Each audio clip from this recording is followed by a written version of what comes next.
Juntos no Enem. Governo do Estado do Rio Grande do Norte. Olá, pessoal.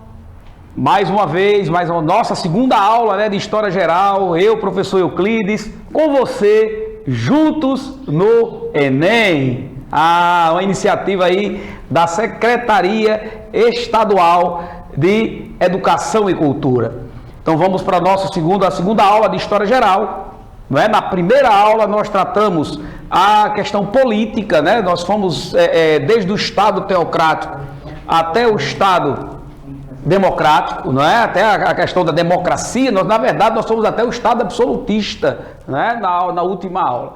E nessa aula de hoje nós vamos tratar de um assunto muito importante, um assunto que inclusive é muito recorrente nas provas do Enem, que é assunto sobre economia, a história econômica, a história da evolução da economia, no caso, ligado aí às primeiras civilizações até o surgimento do capitalismo, tá certo? Então, o tema da aula de hoje, História Geral, os diferentes modelos de produção, da antiguidade ao surgimento do capitalismo. Nessa aula, nós vamos falar muito sobre um termo bastante utilizado chamado de modo de produção. O que é um modo de produção? Você sabe o que é o modo de produção?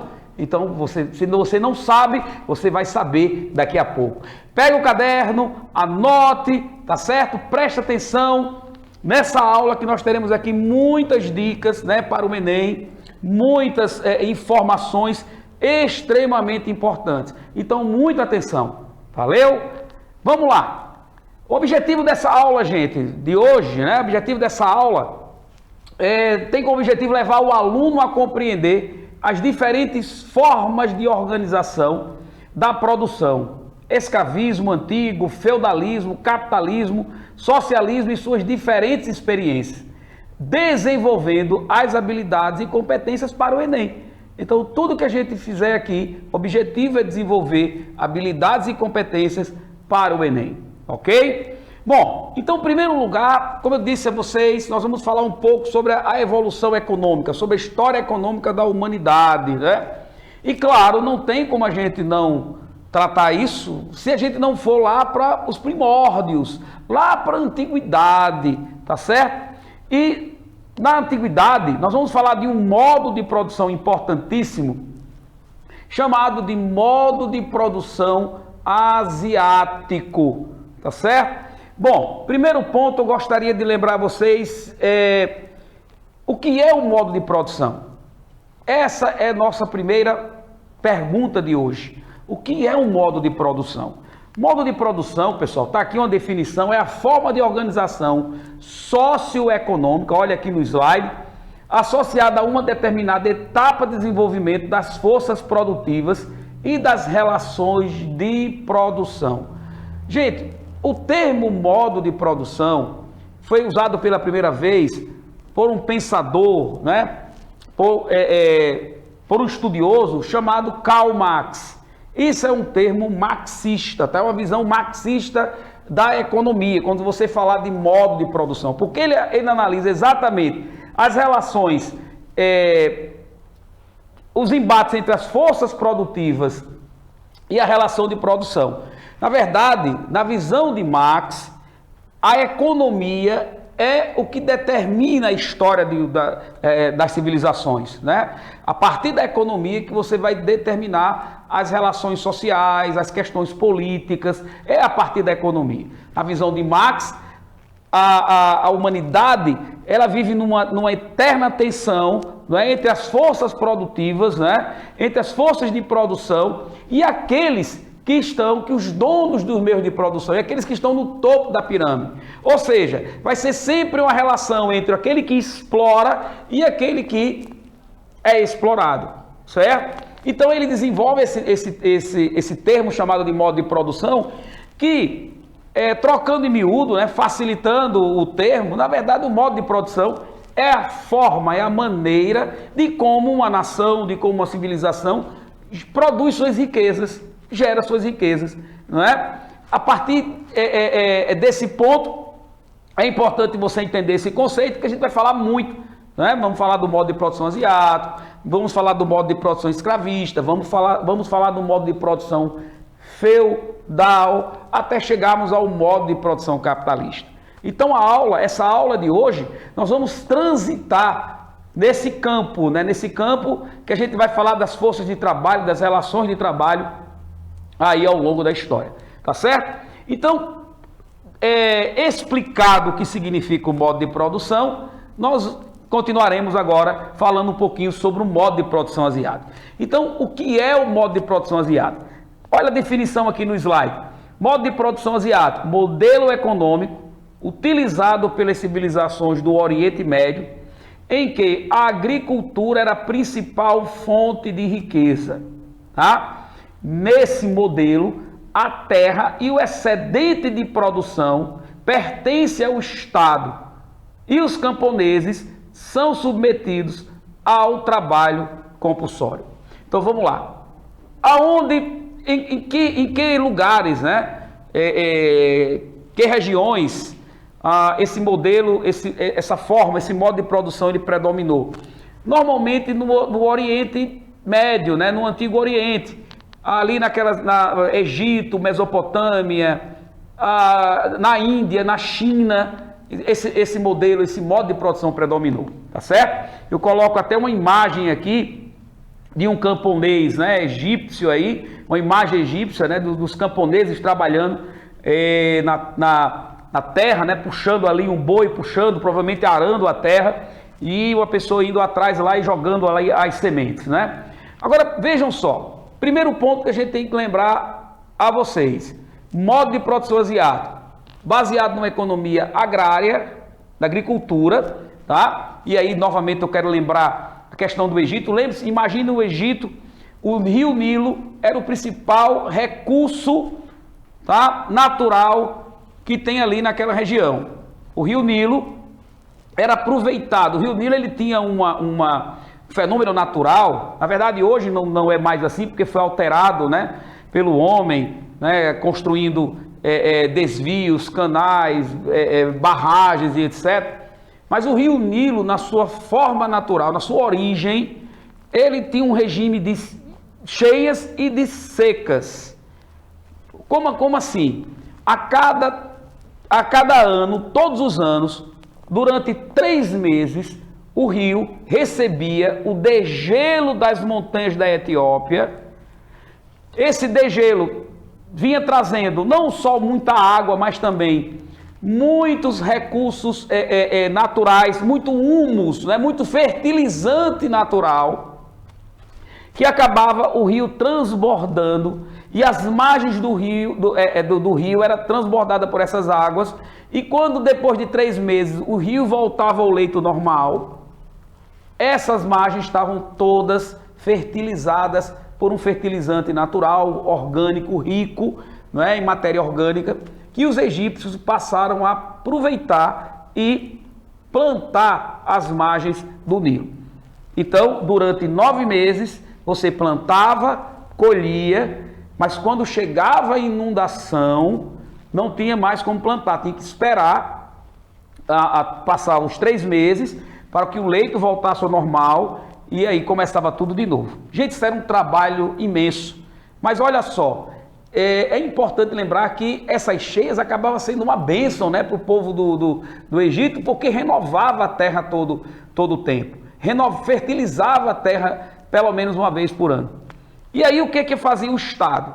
O Estado, dentro do modo de produção asiático, arregimentava os camponeses que trabalhavam compulsoriamente, ou seja, de maneira obrigada, no sistema de servidão coletiva, com o objetivo de pagar impostos. Agora, a terra pertencia a quem? A terra pertencia ao Estado, aos nobres, ao faraó, aos sumos sacerdotes religiosos. O povo não tinha o direito à terra. E também o excedente de produção era apropriado pelo Estado. O que é o excedente de produção? O excedente de produção é aquilo que sobra, né? Você alimenta as pessoas, você tira o necessário para alimentar as pessoas, e o que sobra é o que a gente chama de excedente. E esse excedente era apropriado pelo Estado, que vendia, que armazenava, que trocava por outras riquezas, e foi esse excedente, né, que fazia com que o Egito tornou-se um estado muito rico com esse excedente. Claro, você tinha um excedente ali de produção, fruto do trabalho exaustivo dos camponeses. Então eu me aproprio desse excedente e vou trocar por ouro, né, por pedras preciosas, por dinheiro e etc. Não é à toa que o Estado egípcio foi um Estado riquíssimo. Não é? Um exemplo é quando a gente demonstra aquelas construções das pirâmides.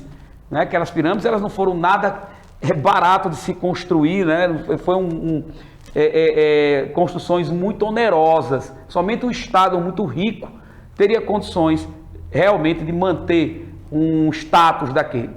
Então, o modo de produção asiático, lembrando, Oriente, né, na região ali, as margens do Mediterrâneo, Egito, Mesopotâmia, aí pode ser lá na China, Índia, adotou o modo de produção asiático.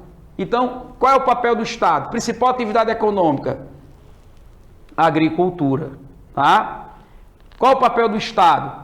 O Estado é o dono da terra, do excedente de produção, controla os camponeses que trabalham de maneira compulsória, com o objetivo de pagar seus impostos. Então isso é o modo de produção asiática. Olha a relação. E perceba que a relação, ela vai ser sempre uma relação de exploração. De quem? Do trabalhador, do camponês. Tá certo? É no modo de produção asiática. Aí, professor, mas o modo de produção asiático se manteve durante muito tempo? Sim, mas no Oriente, mas em outras partes do mundo surgiram outros modos de produção. E agora nós vamos para o modo de produção escravista, aonde? Lá na Grécia e Roma antiga. Saímos do modelo, né, de produção no Oriente, agora nós estamos indo para o modelo de produção lá na antiguidade clássica, nas civilizações chamadas civilizações clássicas. E essas civilizações, que a gente vamos falar um pouquinho agora, é a civilização grega e romana. Civilização grega e romana adotaram o modo de produção asiático? Não. Adotaram o modo de produção escravista. Vamos ver o conceito disso? Modo de produção escravista, modelo de produção que predominou nas sociedades clássicas da antiguidade. Baseado em quê, gente? Baseado na mão de obra escravizada. Já está dizendo, modo de produção escravista, modelo, o tipo de trabalhador adotou a mão de obra escravizada. Tá certo? E aí, professor, de onde é que os gregos e romanos adquiriam seus escravos? Eles adquiriam exatamente, você se tornava, para se tornar escravo na Grécia e Roma, ocorriam de duas formas. Ou prisioneiros de guerras, por isso que quando aconteciam as guerras, quando Roma se expandia pelo Mediterrâneo, e ele saía conquistando tudo, mais escravos, né? Consolidava-se o modo de produção escravista. Porque os prisioneiros de guerra, né, os capturados na guerra, acabavam se tornando escravos. E outra forma também de se tornar escravos nessas civilizações era por dívidas. Peraí, professor, então quer dizer, olha só, quer dizer que, olha para o slide aqui, quer dizer que não era por uma questão étnica? Não. E aí eu quero chamar a sua atenção, pessoal. Quando a gente fala de escravismo, quando a gente fala de escravos, a gente lembra de quê? A gente lembra da escravidão que aconteceu no Brasil. Aquela escravidão do século XVI, do século XVII, que africanos vinham para cá e aqui tornavam-se escravizados para trabalhar na lavoura da cana-de-açúcar, para trabalhar na mineração, para trabalhar de domésticos, né? Escravos domésticos. Então, qual é a diferença entre o escravismo da antiguidade lá na Grécia e Roma, para o escravismo daqui no Brasil, da Idade Moderna, né? Qual a diferença? Então, a primeira diferença é que aqui era baseado na questão étnica. Então, a condição sine qua non para ser escravizado aqui nessa época, né, no século XVI, na Idade Moderna, que a gente chama de escravidão moderna, a condição sine qua non era ser negro, né, era ser africano. E aí, pessoal, preste atenção, quando a gente fala que também, outra diferença, a escravidão aqui, ela girava em torno de um lucro muito grande, tá? Essas pessoas eram capturadas na África, na costa africana, trazida para o Brasil e aqui vendida a um lucro muito grande, a um lucro muito alto. Então, a escravidão aqui no Brasil também era um elemento de lucro bastante importante, se bem que também na Grécia Antiga a venda de escravos era bastante lucrativa, a venda de pessoas escravizadas eram bastante lucrativas. Então, para ser escravo aqui naquela época, eram normalmente descendentes de africanos, negros, né? Questão do racismo, daí já era o racismo, uma série de outros problemas, né? Questão étnica. E aqui, você era necessário ser negro? Não. Qualquer um que ficasse na condição de prisioneiro de guerra ou endividado poderia se tornar um escravo, tá? Então eu coloquei ali, a questão étnica não importava para a condição de escravizado. Deixa eu dar um exemplo. Vamos imaginar que eu fosse um homem grego, né, da época, e de repente eu ficasse endividado. Eu não conseguisse pagar a minha dívida ao meu credor. O meu credor poderia, por lei, me escravizar. Eu passaria a ser escravo daquele indivíduo como forma de pagamento da minha dívida. Ao longo do tempo, tanto na Grécia como em Roma, a escravidão por dívida ela foi sendo deixada, ela foi sendo abandonada, né, foi sendo proibida. Mas isso com o tempo, né, depois que fizeram algumas reformas e, claro, passaram a ter uma fonte de adquirir mão de obra escravizada a partir das guerras. E lembre-se, gente, na antiguidade, né, no modo de produção escravista, na Roma e na Grécia, a escravidão, a pessoa escravizada, ele trabalhava em todos, eu acho que eu coloquei aqui, ele trabalhava em todos os setores. O cara trabalhava desde o setor agrícola, não é? Você ia encontrar o indivíduo escravizado desde o setor agrícola, passando pela construção civil, trabalho pesado, tá? Até ensinando as crianças. Tinha escravos domésticos e também escravos para ensinar as crianças. E sabe como era o nome desses escravos? Na Grécia era chamado de pedagogos, tá? Aquele que guia a criança. Daí é que vem a palavra pedagogia, né? Para quem trabalha com o ensino. Então, só para você ter uma ideia, na Roma, por exemplo, você tinha escravos, pessoas escravizadas que divertiam as pessoas. Como na Grécia também, mas em Roma era muito comum que as lutas de gladiadores no Coliseu. Então, a maioria daqueles que iam ali, né, naquelas arenas, né, para divertir, né, o que seriam as lutas do Coliseu hoje? Seria o UFC de hoje, né, que as pessoas assistem, tirando a questão da morte, né, na arena era muito comum o lutador, né, terminar em morte, alguma luta ou outra, né, o oponente derrotado ser executado em plena arena. No UFC não, né? Mas esse desejo, né, de lutas, de ver a violência, né, de se divertir, né, com pancadaria, né, um dando pancada no outro, derramando sangue, aquela coisa toda, isso é antigo. Isso é muito antigo. Os romanos já se divertiam assim. E mais, quem ia para lá, para a arena? Normalmente, os gladiadores eram pessoas escravizadas. Que alguns, inclusive, né, quando os gladiadores eram tratados como muitos eram tratados como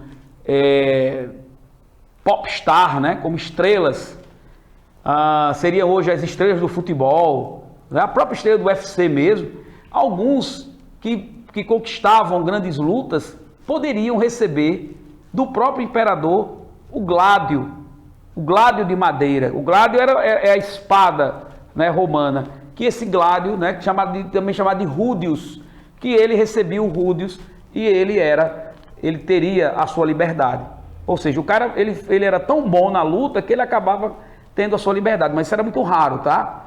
Então, voltando para cá, então a escravidão na Grécia e na Roma antiga não está associada à questão étnica. Lembre-se disso. Mas, professor, e a condição do escravo, do escravizado? Porque se a gente lembrar a escravidão aqui na Idade Moderna, né, na época aqui no Brasil, por exemplo, o que era? Como era visto um ser escravizado? Ele era visto como uma peça, ele era visto como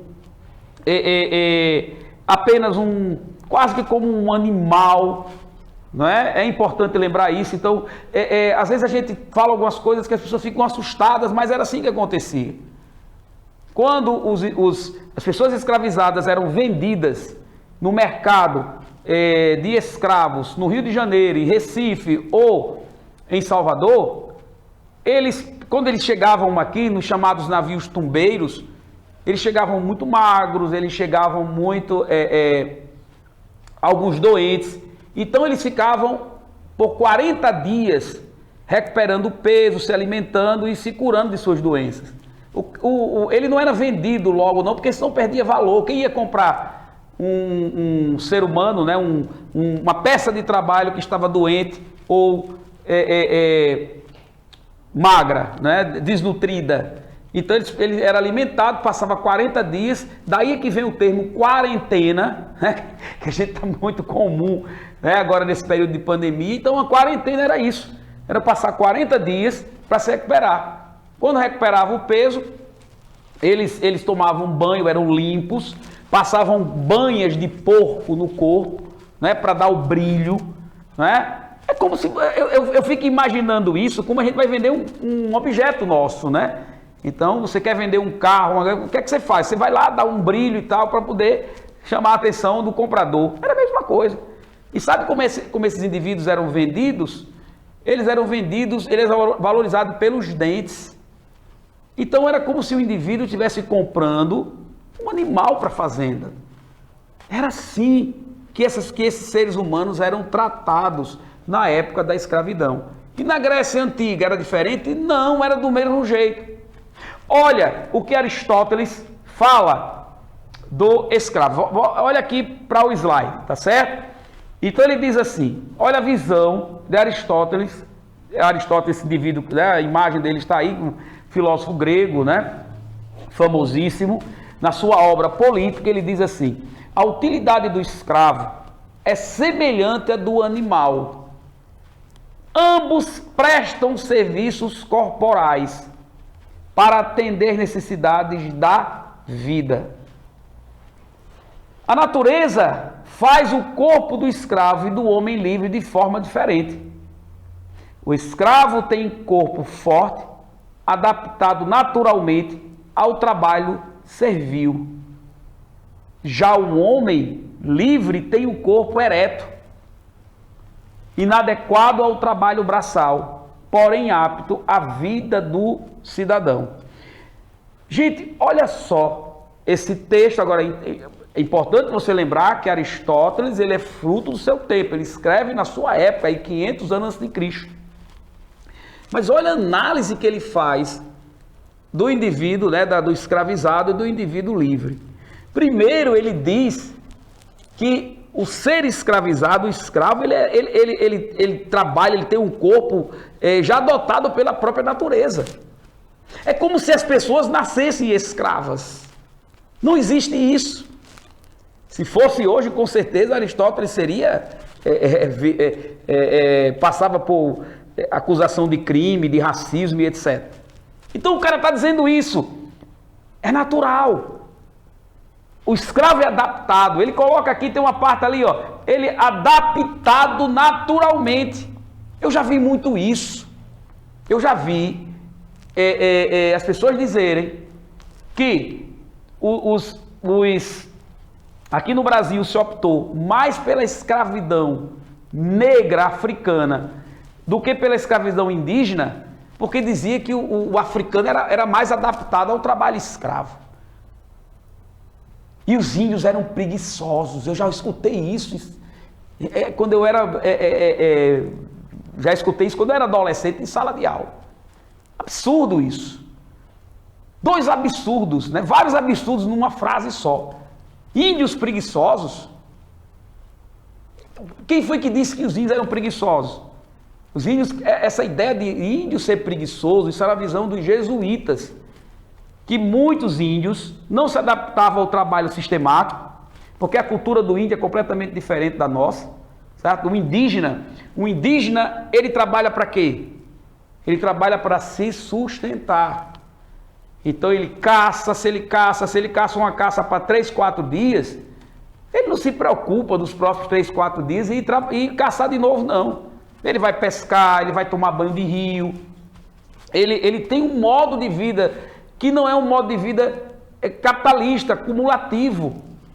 Muitas vezes nós trabalhamos para acumular, né? A gente trabalha demais, aquela coisa, por quê? Porque a gente acha que precisa necessitar. O índio não. Para quê? Eu não tenho uma comida, não tenho o necessário? Por que eu tenho que matar de trabalhar? Aí vem o jesuíta, coloca esse índio que tem essa mentalidade numa roça, numa lavoura, para o cara trabalhar todo dia. Eu vou trabalhar todo dia? Quero não. Aí ele fugia. Aí veio aquela ideia, não, os índios são preguiçosos. E o africano, por isso que teremos que investir no trabalho africano, porque os africanos são adaptados, né? Seu corpo, a sua pele adaptada ao sol. Olha que loucura. Quem se adapta, gente? Quem é o que se adapta a trabalho forçado? Ninguém. Isso é extremamente preconceituoso, uma visão completamente equivocada, né, sobre a questão do escravismo aqui no Brasil. Na verdade, optou-se pela mão de obra escravizada africana por um elemento de lucro, né? Porque o escravizado africano dava muito lucro, muito dinheiro a quem vendia, a quem negociava com esses seres humanos. Tá certo? Então essa visão de Aristóteles era a visão que mais ou menos se tinha aqui, né? Que o trabalhador escravo é adaptado naturalmente ao trabalho servil, ao trabalho pesado, mas já o homem livre não. Qual a diferença do homem livre para o escravizado? Qual era a diferença? A sua condição social, somente essa. Mas os dois, mesma coisa. Os dois eram seres humanos, tá certo? E aí, então, vimos até agora 2 tipos de modelo de produção. Modo de produção asiático, modo de produção escravista. Modo de produção escravista, utilizado aonde? Antiguidade clássica, Grécia e Roma. Qual a base do modo de produção escravista? Já está dizendo. A mão de obra escravizada. Como é que eles adquiriam escravos? Prisioneiro de guerra ou por dívidas. Tinha alguma coisa com étnica, com a pele, com raça? Não! Bastava você ser prisioneiro de guerra. Podia ser branco, louro, o que fosse. Se fosse prisioneiro de guerra, você poderia se tornar um escravo. Tá bom? Então vamos para o slide aqui, vamos ver como é que isso pode ser cobrado no Enem, esse tipo de questão. Eu gosto muito desse texto, porque esse texto ele é recorrente nas questões, tá? Então, olha só, o mesmo texto que eu acabei de ler, mas eu vou ter que ler porque a gente vai ter que ver a questão, né? A natureza faz o corpo do escravo e do homem livre diferentes. O escravo tem corpo forte, adaptado para a atividade servil. O homem livre tem corpo ereto, inadequado para os trabalhos, porém apto para a vida do cidadão. Na cidade bem constituída, os cidadãos devem viver executando trabalhos braçais, artesãos ou fazendo negócios comerciantes, certo? Estes tipos de vida são ignóbeis e incompatíveis com as qualidades morais. Tampouco devem ser agricultores os aspirantes à cidadania. Isso porque o ócio é indispensável ao desenvolvimento das qualidades morais e a prática das atividades políticas, quando ele defende a questão do ócio, né?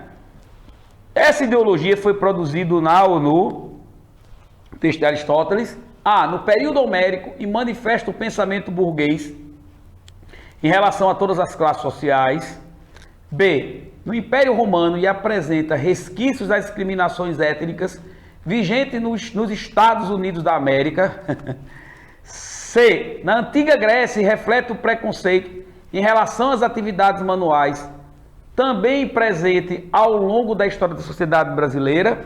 Eu preciso ler mais alguma questão, turma? Claro que não. Olha aí, ó.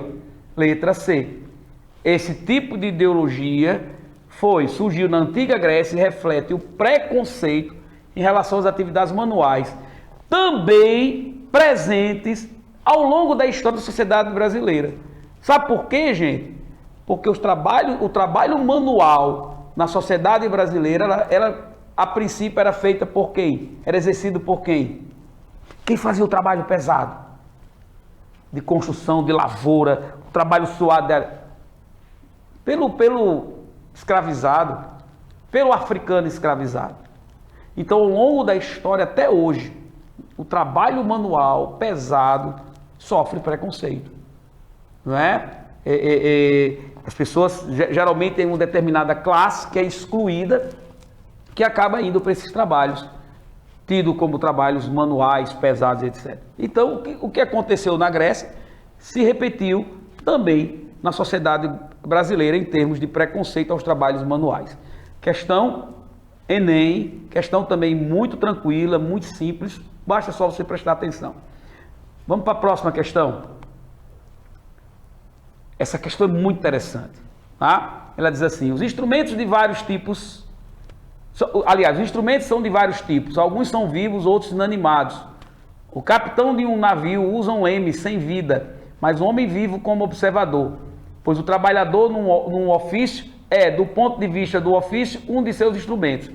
Assim, qualquer parte da propriedade pode ser considerado um instrumento destinado a tornar o homem capaz de viver. A sua propriedade é a reunião desse tipo de instrumento, incluindo os escravos. E um escravo, sendo uma criatura viva, como qualquer outro servo, é uma ferramenta equivalente às outras.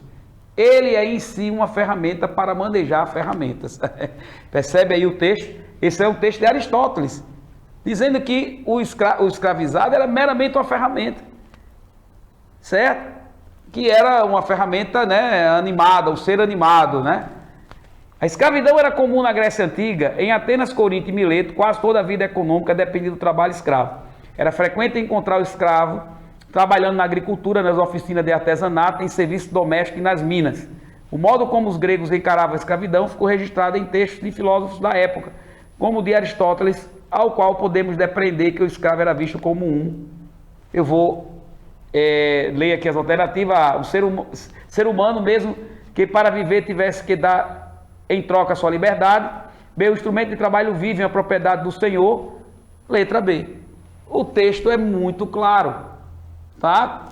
Visto como uma propriedade, um ser, quase que um instrumento, né? Agora, olha uma questão sobre Roma. Durante a República Romana, a escravidão aumentou consideravelmente sua importância na sociedade e na economia, contribuindo para a crescente dependência da República Romana em relação à mão de obra escrava. A dependência da mão de obra escrava na República Romana devia-se à expansão das grandes propriedades e ao aniquilamento de pequeno proprietário rural, às guerras de conquistas empreendidas por Roma, as quais contribuíram decisivamente para o domínio dessa relação de trabalho. Letra B, pessoal. Olha só, à medida que Roma se expandia, como disse a vocês, trazia ainda mais prisioneiros de guerra, certo? Uma questão interessante, né? Essa próxima, você tem uma luta de gladiadores. A imagem acima nos remete à luta entre gladiadores, um jogo importante na composição da política do pão e circo.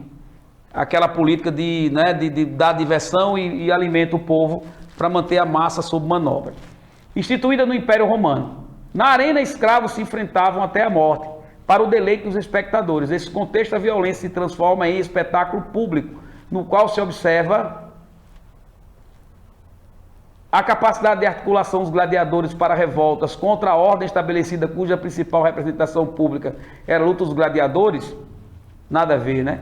O vínculo entre a morte de um gladiador na arena e a ascensão dos mártires cristãos ao panteão romano como ato de regeneração social, também não. O sentimento de remissão dos gladiadores pela culpa dos mortos causadas em suas lutas nos espaços públicos e privados. D. A inserção dos escravos das esferas públicas após a conquista, vitórias consecutivas nas arenas. E a diversão das camadas sociais mais afetadas pela política expansionista de Roma e pelo crescimento do número de escravos nas cidades. É a letra E. Tá? Lembrando que à medida que se expandia, mais escravos, e muitos escravos iam para essas arenas para a questão da diversão. Chegamos agora finalmente na Idade Média. E na Idade Média desenvolveu-se um modo de produção feudal, tá certo? Ou chamado de feudalismo, lá na Alta Idade Média, tá certo? Bom, na Alta Idade Média, pessoal, feudalismo você tem como principais características a economia agrária autossuficiente, certo? Moeda pouco utilizada, comércio à base de trocas, sociedade rural e estamental e utilização da mão de obra servil. O que é uma sociedade estamental? A classe social do indivíduo, ela está de acordo com o seu nascimento. Lembrando que a gente está falando de modo de produção. Na Idade Média se utilizava mão de obra de servil. Servo, gente, é diferente de escravo, porque servo não era uma propriedade, escravo era considerado uma propriedade, tá certo? Para a gente trazer a nossa conclusão, as relações sociais do feudalismo baseavam-se em duas relações, dois tipos: suzerania e vassalagem entre dois nobres, certo? Senhores e servos, que era uma relação de exploração. Os servos teriam que pagar a corvéia, a talha, a banalidade e o dízimo e a mão morta. O que era a corvéia? Era o imposto pago pelo servo com dias de trabalho nos domínios do senhor. O que era a talha? Imposto pago com parte da produção do servo ou senhor feudal. Banalidades, imposto pago pelo uso da instrumentos e instalações do senhor. O dízimo, 10% era para a igreja. Mão morta, toda vez que ele recebia a terra por herança, ele pagava a mão morta. Então perceba que a questão de exploração do servo era muito grande, porque o servo pagava uma série de impostos. Como é que isso pode aparecer no Enem? Olha aqui, a palavra servo vem de servus, latim, que significa escravo. No período medieval, esse termo adquiriu um novo sentido, passando a designar a categoria dos homens não livres, ou seja, dependentes de um senhor. A condição servil era marcada por um conjunto de direitos senhoriais ou, do ponto de vista dos servos, de obrigações civis. Sinal alternativo que caracteriza corretamente uma dessas obrigações civis. A. O dízimo era o imposto pago por todos os servos para senhor feudal, custear as despesas de proteção do feudo. Não, o dízimo era pago à igreja. B. Talha era a cobrança pelo uso da terra e dos equipamentos do feudo e não podia ser pago com mercadorias e sim com moeda. C. Mão morta era um tributo anual e per capita que recaía apenas sobre o baixo clero, os vilões e os cavaleiros. D. Corvéia é um tributo aplicado apenas no período decadente do feudalismo e que recaía sobre os servos mais velhos. E banalidades, era o pagamento das taxas pelo uso das instalações pertencentes ao senhor feudal, como o moinho e o forno. É a letra E. Ok? Gente, eu vou ficar devendo, para a questão de tempo, a parte do desenvolvimento do capitalismo, mas isso será em outro momento de aula.